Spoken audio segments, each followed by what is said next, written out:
We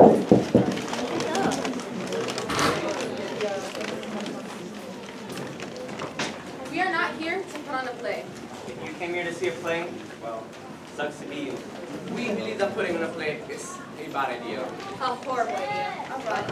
A slimy, greenish liquid oozing. You'd rather kiss your brother full on the mouth than have to deal with this idea. We are going to do it. Period. So don't ask. Don't plead. Whatever you do, don't beg. It makes us sick. While you're out here, everybody wonder why. We're out here with a message. We're out here with a warning. We're out here to teach you. 15 reasons not to be in a play. Reason number 1. Plays suck. Reason number 2.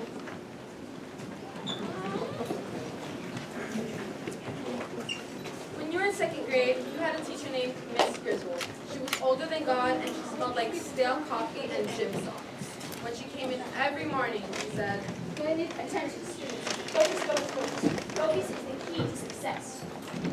she invented amazing methods of torture using construction paper and popsicle sticks.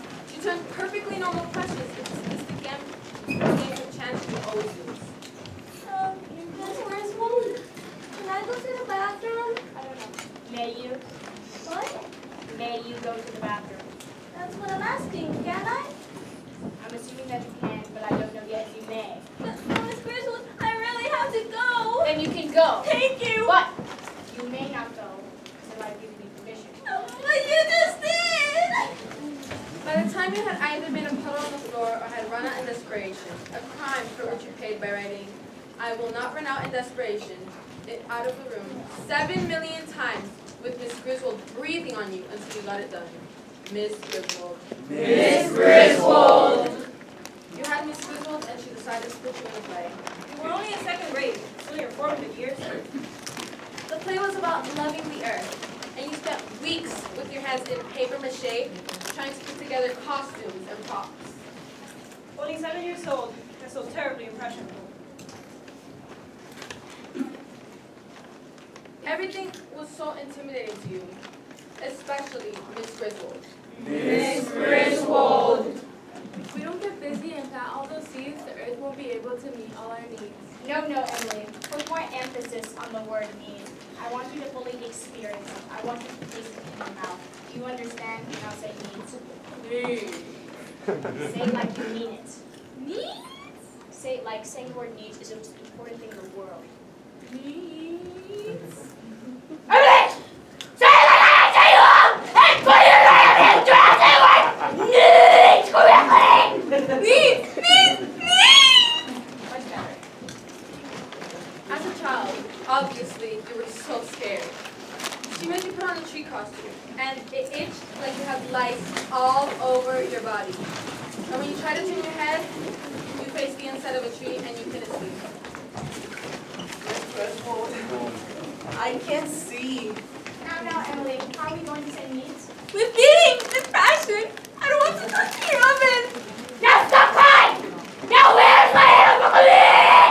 Miss Griswold, I can't. Shut up! We're about to start!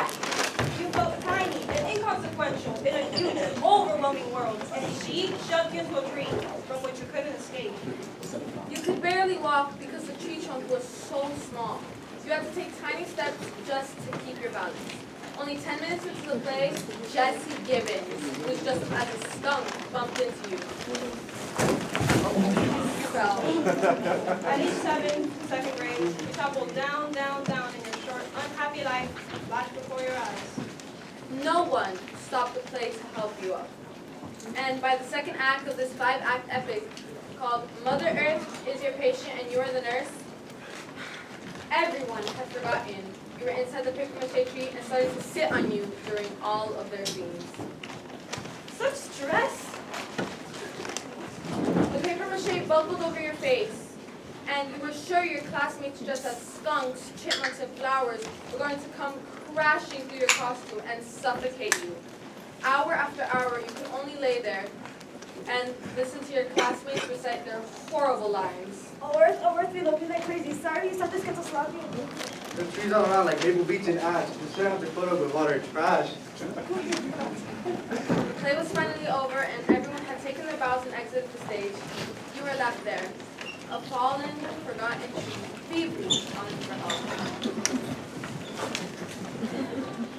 time your mother had gotten there, you had given up and gone to sleep. And in that sleep, you had your first nightmare where Miss Grizzle was a giant tree coming at you with 1,000 play scripts. And you couldn't run, you couldn't scream, you couldn't move. Eventually, you had that dream night after night for weeks and months. But that dream started to come by less and less. But even still when you have it, even last week, you wet your bed.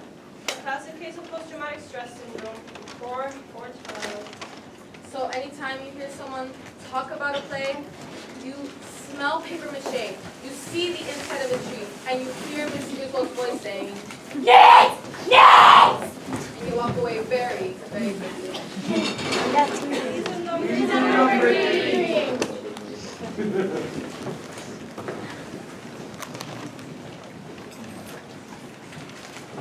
Plays take passion and devotion and commitment.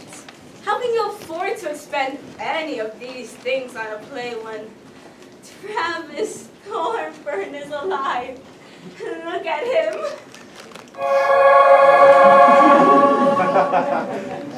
All passion, all devotion, all commitment. You must have loved him and him alone. Listen, Travis Thornburn is your everything. He is your sun and your moon and your breakfast cereal. He is your waking and your sleeping and your daydreams and your night dreams. He is the taste of toothpaste. He is the cool breeze on your face. And every breath you take should be exhaled with a single purpose: to say the name Travis. Travis, Travis, Travis. Every thought you form should have but a single intention: to visualize Travis. I think I see him. He looks like a great cloud hanging in the sky. The sun streaming through him. It looks like an enormous plate of lasagna bubbling with cheese. Like a Greek statue. Like a Roman Colosseum. Like a ticket to the Super Bowl. Like Travis Thornburn. Travis. Do you know what some people do at the end of a play? They bring flowers to the performers. Here you go, sweetie. Nice job. That's a crime, a sin, an act of utter blasphemy! Because all the flowers grown in this world are to be stood at the feet of one person and one person only: Travis Thornburn. What's Travis Thornburn in the world? Do you have time to think about a play, practice for a play, memorize for a play, be in a play? How? How can you even consider it? Look at him! Behold the great Travis! But if he ever were to say to you, Get lost. I have a girlfriend.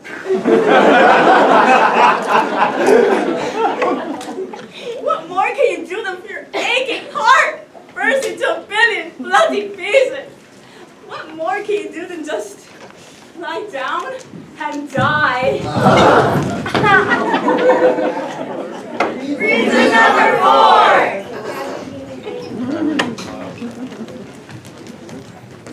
The play might have a part where you're supposed to hold hands with the person next to you, and the person next to you might have these warlike things on their fingers, and you feel them as you're holding hands with them.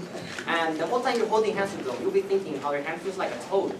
And you'll worry these warlike things might be contagious, and you start seeing yourself covering these warlike things from head to toe. I mean, every body part, including your face, and your elbow, and even your navel. You'll practically puke, so it's definitely not worth the risk. Reason number 5. Because rehearsals and performances will make you run the risk of not monitoring your cell phone and your DMs on a regular basis. That's very dangerous because, yeah, most of what you get are new bits of gossip and Viagra ads, but you never know. That one cell phone call might come, that one DM that has to be replied to in 5 seconds, that one message that will completely change your life. Okay, so it never happened to you before, and it never actually happened to anyone you know before, but it doesn't matter. It could happen. Hello? No, this isn't Carmen's tattoo emporium. No, I don't want to get a tattoo there. Thank you. It could happen. Reason number 6. Because meteorologists tell us that the beating of a butterfly's wings in South America can trigger a chain reaction that could eventually cause a hurricane to develop halfway across the world. We can expect sunny skies for the next 3 days, absolutely gorgeous weather, with a tanning index of 10. Our weather right now is dominated by a sweet and generous, high-pressure system that should keep us happy for a good long time. Putting on a play with its lines and movements can generate a significant amount of wind and hot air. By consulting with the National Bureau of Weather Predicting Guys with their numerous large computers and clipboards, If we take the barometric pressure and divide it by the 8 most arid region of the Sahara Desert, And we take in the inverse proportion of the geometric, isometric, idiosyncratic quadratic equation. And supposedly 24. I think it's gonna be a nice day. and by consulting with the old people sitting on park benches gumming fish sandwiches. Say, you remember the hailstorm back in '54 that took the roof of the old Big Kibbins place? That wasn't '54, you nitty. That was '58. '54 was the year we had the ice storm that blew down the tree by the turpentine factory. Well, all I can say is we're gonna be having nice weather for the next couple of days. My bunions ain't aching. Scalping itching. Arthritis ain't flaring up. And by consulting with your stepsister, who recently almost passed her 10th year of high school. No clouds. Guess I'll go outside today. By consulting with all these expert opinions on the weather, we can see the kind of disastrous effects that putting on a play can trigger. So if you've been planning on getting to vacation time, you should certainly take it. Wait a minute, there's Justin. A sudden disturbance in the airflow has radically changed forecast. Forget all I just said. We have a massive storm coming our way. Rain, snow, sleet, hail, high winds are about to clobber us in less than 24 hours. Expect massive power outages. Normally I tell you not to panic, but in this case, panic! these numbers can't be right. According to the algorithmic confabulation of the 10th power of the 39 parallel. If we added the square root of pi, which numerator is equal to the denominator. And put the heart rate of over as we see that. We're gonna get clobbered. Oh boy, I'm aching! Mother McCree, my bunions are flaming! Feel the vein on my foot. Feel it pulsing. It hasn't pulsed like this since winter in '02. Go for your lives, yogurts! Head for the bingo hall, crown that table, you know what's good for you! Getting cloudy.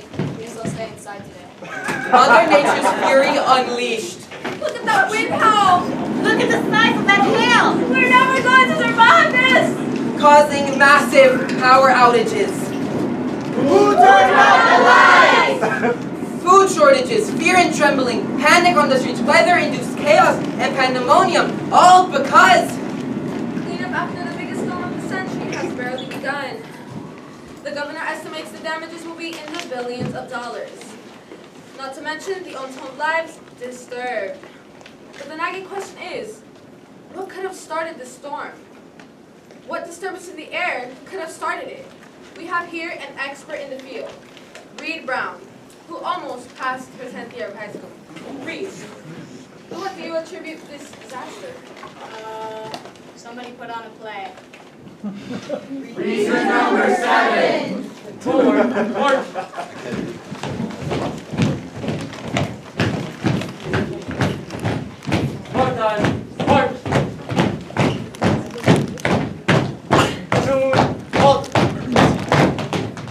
Left, face. Plays suck. Reason number 8. Because you're just too shy. You could barely get 2 words out of your mouth in front of an audience. Whenever you have an oral presentation in class, you take a 0. A play? Oh no. That's way too way too much. That would kill you. You'll just die from embarrassment. Staring on tall lights, knowing that people are sitting there, judging you for what you're wearing, what you're saying, the way you're standing. You'd be mortified. I mean, it's a completely unreasonable request. To ask you to be in a play, they might as well tell you to stand against the wall so I can assemble a firing squad at you and have you shot, right? You're shy, remember? Hands freezing, armpits dripping, knees knocking, head pounding, shy. Is that a problem? Is it? Just because you're shy, doesn't that mean you could just stay in the corner and be that way? Or does this society absolutely require it? No matter how traumatic it may be, you have to get up on that stage and do what some script requires? You're shy, damn it! Shy! So if the script calls for you to sing the ABCs like an opera star, are you supposed to just get up there and start singing away? ABCs, that's way too much ask for a shy person. I'm telling you, if a script calls for you to grab the random guy and pull him close, like he's your favorite teddy bear. If a script calls for you to stroke his hair and hold him close as if you can't live without him, are you supposed to just do that? No, you're shy. If a script calls for you to kiss him passionately. No, I'm saving myself. See? He's too shy for that, and so are you. You can't be a play, you can't sing opera, you can't just grope some guy, and you can't possibly make a fool of yourself in front of a crowd full of people because you're just way too amazingly, incredibly, pitifully shy. Reason number 9. Your mother wrote you a note saying Mavis is allergic to plays. If she's in one, she'll break out into hives. Her legs will swell up to 5 times its normal size, and she'll continue to squeeze up her trouble juice. Please excuse her. Reason number 10. Because you'll get along with the play. You'll be in it, and you'll be feeling okay about the whole thing. You'll be thinking, hey, that wasn't too bad. You'll go out with the cast, and you'll get some pizza, and you'll talk about how the whole thing went. And you'll pretty much agree the whole thing was a cake. Then you'll go home. You'll walk in the door, and you'll have this conversation with your mother. Hi. You're home. I'm home. You're a bit later than I thought you would be. Yeah, the pizza is still fine. Yeah. I hope you didn't have the pepperoni. Yeah. Yeah, what? Did you have the pepperoni? I don't remember. You did. If you're telling me you don't remember, then you went ahead and had the pepperoni, which always gives you the gas. Okay, so I had the pepperoni. Why don't you get the gas? It doesn't matter if you try or try not to. You'll get it. You'll get it in your sleep. Hey, close the door. That will help. You'll just bottle it up all night. And when I open the door in the morning, I'll be killed.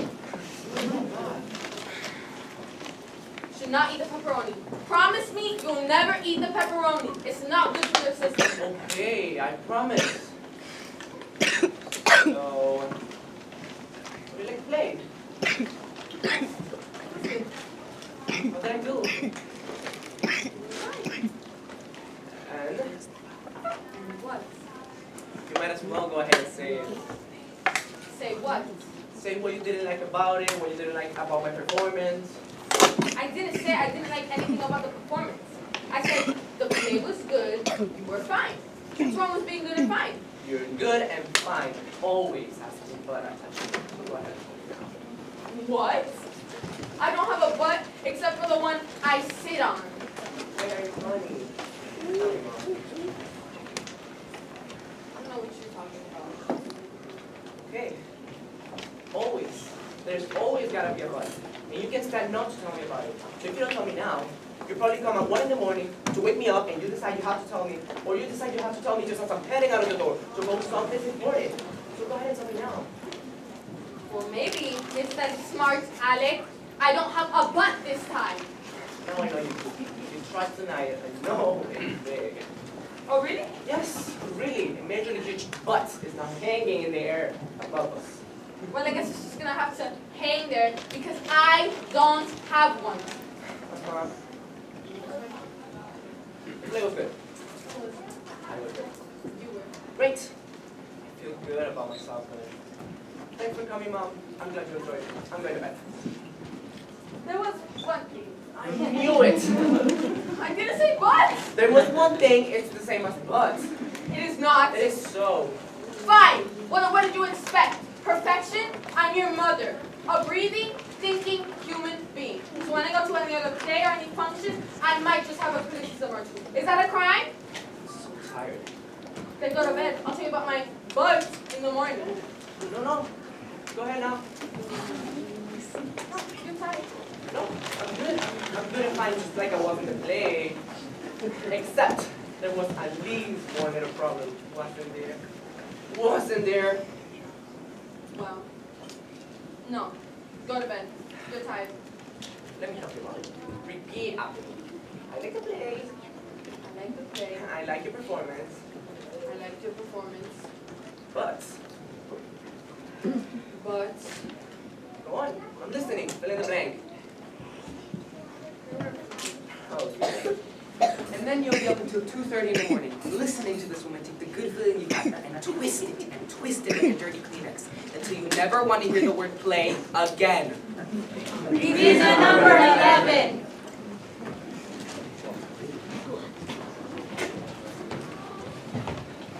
Plays suck. Jake, that was reason number 1 and 7. Can't you tell us anything more? Yeah, plays suck a lot. More specific? Oh, be more specific? Okay, I'll be more specific. Play suck because This they're monologue has been reviewed by the National Spirit Board and has found unfit for adolescent consumption. You can say plays and shut up! If you wish to read a monologue, you can find it in the web at www.playsuck.edu. That's why I think Play Suck. Reason number 12. As a 3-year-old, you watched him when your mom was trying to get him to eat his peas. Come on, sweetie, eat the little green things. They're good for you. No. You like peas. You ate them all up last time. They make you grow big and strong. Here come the peas, honey. Open up now. No. What's the matter? Why don't you want the peas? I don't want yucky peas. They're not yucky. You like peas. Why won't you eat them? Don't wanna. You have to eat the peas if you want some dessert. Don't wanna. I don't want yucky peas. No.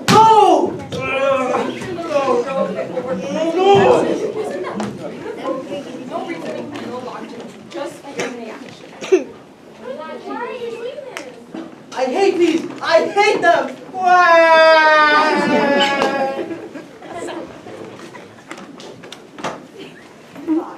Wow, wouldn't that be nice to go back to that way of thinking? If someone comes to you and asks you to do something and your first thought is, no, I don't wanna, and you go with it. You should be in a play. No, Why not? don't want. But it'll be good for you. You used to like being in safe. It'll help you grow big and strong. Don't want it. Why not? Because I just don't want. I don't wanna. That's no reason. I don't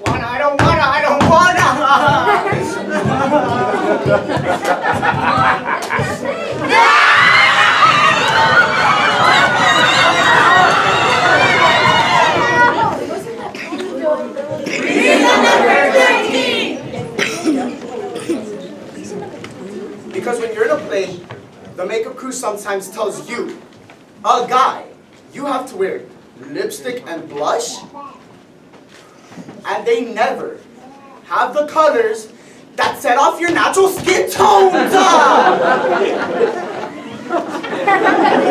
number 14. Though you cannot prove it, you suspect that you're the most important person in the world, though you don't know why.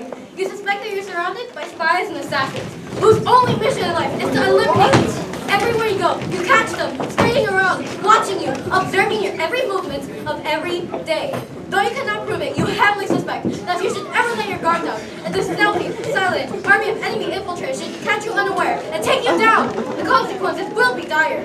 Not only will your family suffer, but your community, your state, your nation. Your elimination will create a massive domino effect that will lead to the demise of the entire world economy. People will live on the streets and beg for scraps of food. The entire world over if you're not absolutely and completely careful. Though you cannot prove it, you are almost certain that these insidious watchers are just waiting for it to be the play. They are holding their breath, fingers poised on triggers, eyes trained on sight, anticipating that one climax of the play where you forget that you're the most important person, and then, boom, and then it'll all be over. The devastation will begin. Though you cannot prove it, you heavily suspect that if you should ever... Though you cannot prove it, you suspect that it will happen if you make the fatal mistake of being in a play. Reason number 15! Go! I don't have reason number 15. He has it. I do not. You say you did. You're insane. I never said number 15. Who said I had number 15? Wait. I think I've got it. Great, alright then. Reason number 15. The play might have a part where you're supposed to hold hands with No. You can't do repeats. We already did that one. Oh, we did. That's right, we did, didn't we? Oops, sorry. This is terrible. What happened to it? Everyone, look around for reason number 15. It's gotta be here someplace. Do you have number 14? Where is he? Guys, are your turbo There's somewhere. Wait a minute. Why does it have to be 15? What's the big deal about 15? We already gave 14 good ones. Help 10 with another trick. Or 2 for that matter. Why does it at that? We can't just leave it at that. We told them we have 15. We gotta come up with 15. Says who? Says your mother. What you say about my money? Okay, there's no need to panic. We said we would come up with 15 reasons, so we should come up with 15 reasons. Play suck. No, you can't do that. It was cheating before. It's worth cheating now. All right, look. We clearly lost it, but we can come up with something, right? Come on, think. Reason number 15, why not to be in a play? Because The piranhas. What about the piranhas? They have teeth. Lots of them. And And they bite little fishies. And And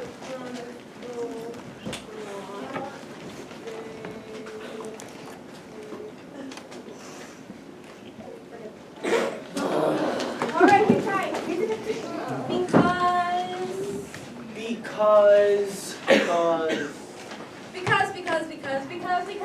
Because one of the things he does. We're out to see the I love them. Can we just please stop it and concentrate now? Because being in a play is ordinary. That sounds like reason to me. Go on. I mean, practically everybody does it at one time or another. I hear ya. Whether it's kindergarten, second grade, or high school, somebody gets to try it, right? That's great. So if everybody's doing it, why should you? Now you're You're an individual. Sing it out now. You're not shit for the hurting. You got that right. So when somebody says, hey, be in this play, just say no. No! That's right. No, no, no. And why? I'll tell you why. Yes, sir. Because being in a play is ordinary. All as a hills, baby. Yeah, practically, you know, lights, makeup, setting, all of that is old. All of that is dead. That is my uncle's canary. He died last year.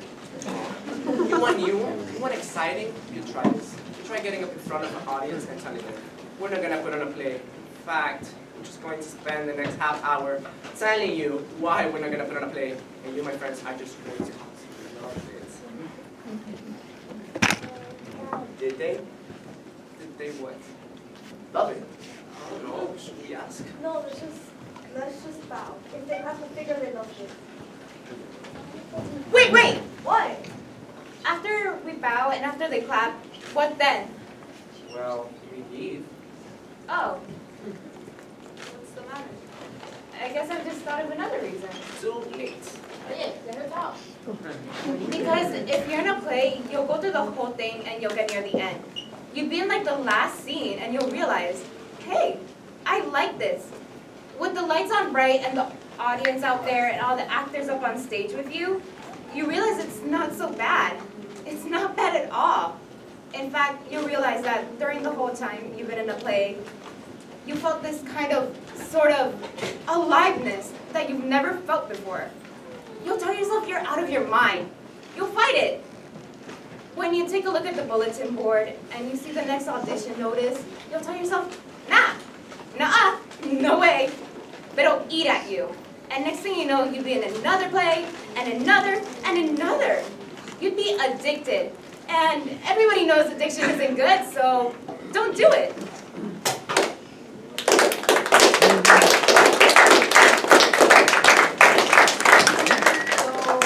I think so. What's the problem? Well, before we only had 14 reasons and that was a problem. But now, since Gina added her bit, we have 16. That's fine. Better to me than to feel us out. No, it's not fine. Our program says 15 reasons not to be in a play. Not 14 reasons, not 16 reasons. 15 Okay, reasons! don't blow a gasket. We'll figure it out somehow. How? Somehow. Well, for not being in a play, I frankly am sick of the amount of time we spent here. Then solve the problem. 15 reasons, not 16, 15! We can't read the program! 15! Shut up already, yeesh. Well, according to my calculations, the last 2 reasons were only half reasons. How do you figure that? They were half reasons. What?